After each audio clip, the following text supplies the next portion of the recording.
దేవుడు చేయవలసిన విధి విధానాలు ఆయన చాలా చక్కగా చేసింది. దేవుడు రాయించవలసిన మాటలు చాలా స్పష్టంగా ఆయన తన వాక్యంలో రాయించాడు. మనం చదువుకున్న లేఖన భాగము గలతీ పత్రిక 5వ అధ్యాయం 18-26 వచనాల్లో మనం ఆత్మచేత నడిపించబడితే, ఒకవేళ నిజంగా మనం ఆత్మచేత నడిపించబడితే ధర్మశాస్త్రమునకు లోనైన వారము కాము. ధర్మశాస్త్రం అంటే ఏంటి? విధి విధానాలు, బలులు, శరీర సంబంధమైన కార్యాలు, బలులు అర్పించడము, ఇంకా అనేకమైన ఆచార వ్యవహారాలు ఈ లోకంలో ఇశ్రాయేలు ప్రజలకు దేవుడు ఏర్పాటు చేసినటువంటి ఆచార వ్యవహారాలు. ఎందుకు వాటిని దేవుడు ఏర్పాటు చేశాడు? మరి దేవుడికి బలులు అంటే ఇష్టం కాదు కదా. దహన బలి నీకు ఇష్టము కాదు, విరిగి నలిగిన మనసే నీకు ఇష్టమైన బలులు అని దేవుని వాక్యం జ్ఞాపకం చేస్తుంది. మరి ఎందుకు దేవునికి బలి ఇష్టం లేనప్పుడు ఆయన ఎందుకు బలిని అసలు ఏర్పాటు చేశాడు? అసలు బలిమ్మని ఎవరు కోరాడు? బలిమ్మని దేవుడు ఎందుకు అడిగాడు? దేవుడు అడిగాడా? మనుషులు ఇవ్వడము ప్రారంభించారు. అసలు బలులు ఎక్కడ మొదలైనవి? ఇవన్నీ మనం ఆలోచన చేస్తే ఆదికాండంలోనే 3వ అధ్యాయం 4వ అధ్యాయంలోనే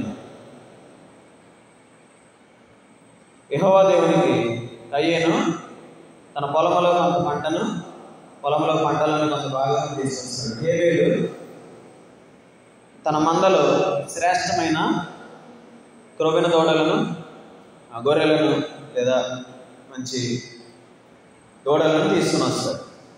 అలా తీసుకుని వచ్చినప్పుడు దేవుడు హేబేలు అర్పణను అట్లా లక్ష్య పెడతాడు, అంగీకరిస్తాడు.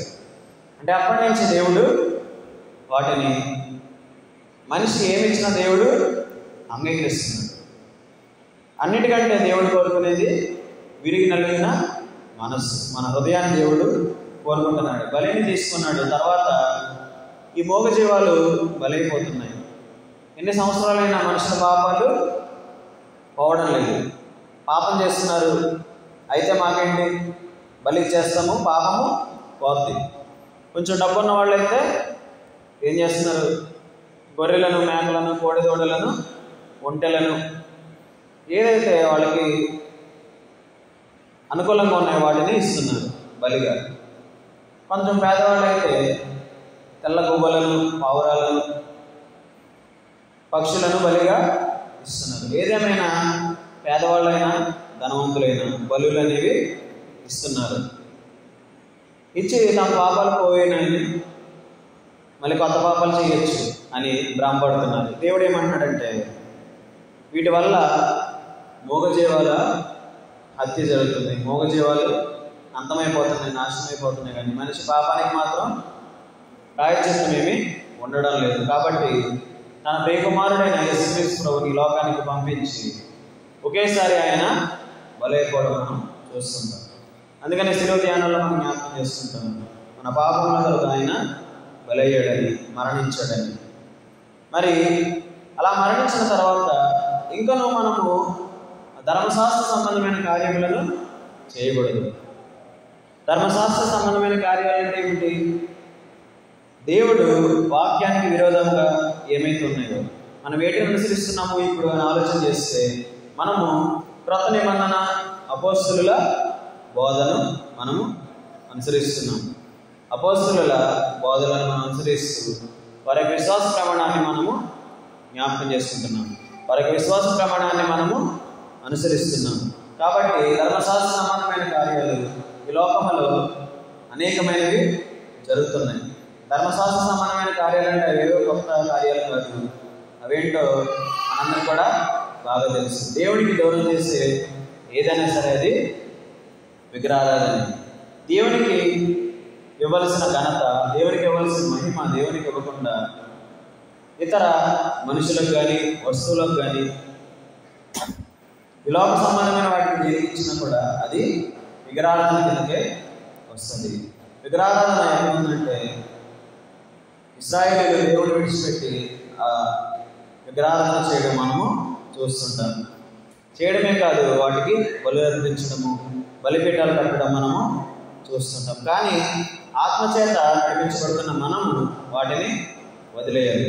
విగ్రహారాధన అంటే ఏంటంటే దేవుని ముందు పెట్టకుండా దేని ముందు పెట్టినా అది విగ్రహారాధన కిందే లెక్క వస్తుంది.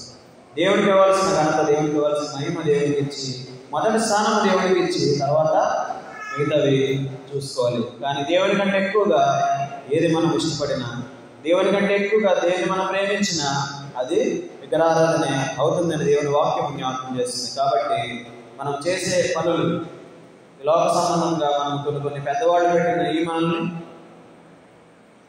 మనం ఎలా ఆచరిస్తామంటే వాటినే దైవ ఉపదేశాలుగా, దైవోక్తులుగా. అందుకనే పౌలు చెప్తాడు ఒక పత్రికలో, పెద్దల పారంపర్యాచారం చెప్పిన వాటిని మనం ఎలా ఆచరిస్తున్నామంటే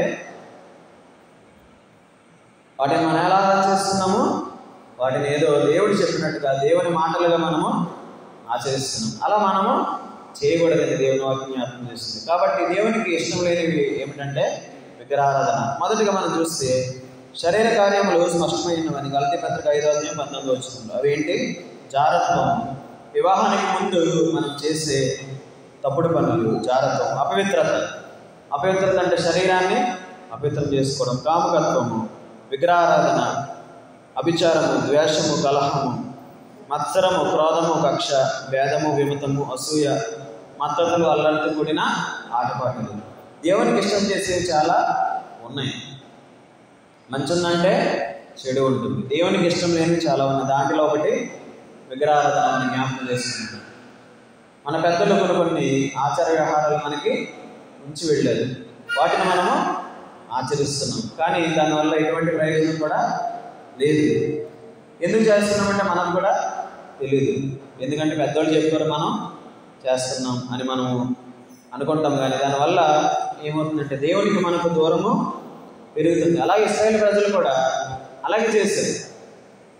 ఇశ్రాయేలు ప్రజలు కూడా విగ్రహారాధన అనేది, పెద్దలు పెట్టిన ఆచారాలు, వ్యవహారాలు, బలులు అనేవి ఇప్పుడు కూడా ఇస్తున్నారు. కొన్ని గ్రామాల్లో కొన్ని దేవతలను ఆరాధించేవారు అలాగే ఏం చేస్తారు? బలులు ఇస్తారు. మేకల్ని, గొర్రెల్ని ఏం చేస్తారు? బలులు ఇస్తారు.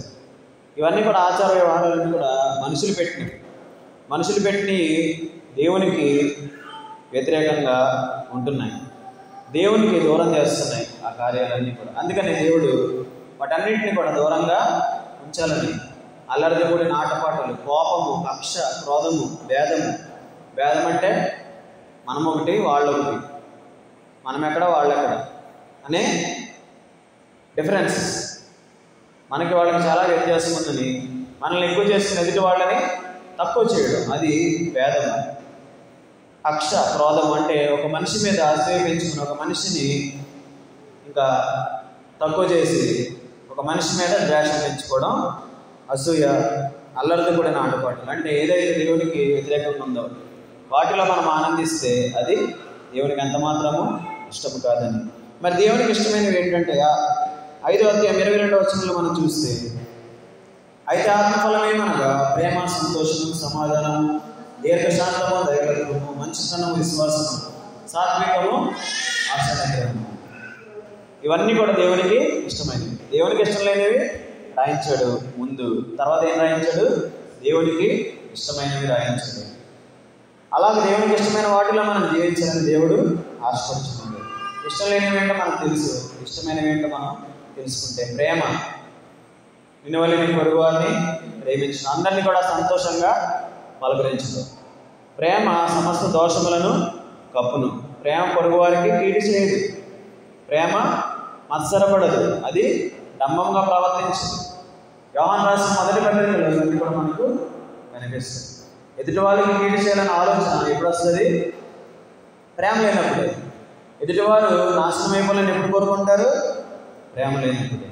సంతోషం ఎప్పుడు కూడా మనము సంతోషంగా ఉండాలని ఫిలిప్పీ పత్రికలో ప్రభు చెప్తాడు, ఎల్లప్పుడూ ప్రభువునందు ఆనందించింది, మరలా చెప్పదును ఆనందించింది. Rejoice in the Lord always, and again I say rejoice. Rejoice in the Lord always, and again I say rejoice. Rejoice in the Lord always, and again I say rejoice. Rejoice, rejoice, and again I say rejoice. rejoice, rejoice. And again I say rejoice, rejoice in the Lord always. And again I say rejoice. ఎల్లప్పుడూ దేవుని యందు ఆనందించి ప్రతి పరిస్థితిలో నీకున్న కష్టంలో, నష్టంలో, బాధలో, సంతోషంలో, నెమ్మదిలో, కలిమిలో, లేమిలో, ఇరుకులో, ఇబ్బందుల్లో, ప్రతి పరిస్థితుల్లో కూడా దేవుని యందు ఆనందించడమే ప్రేమ, సంతోషం. ఇప్పటికి ఎన్నైంది? 2. మూడోది సమాధానం. మరి మన మధ్యన సమాధానం ఉండాలి.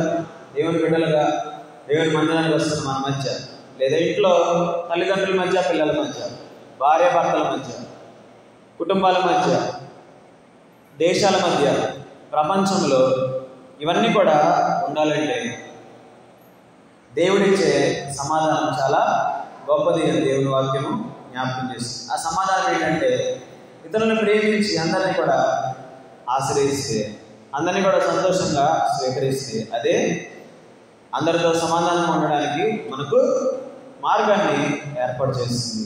అందుకనే ప్రేమ, సంతోషము, సమాధానము, దీర్ఘశాంతము. అంటే శాంతించాలి కానీ పడకూడదు.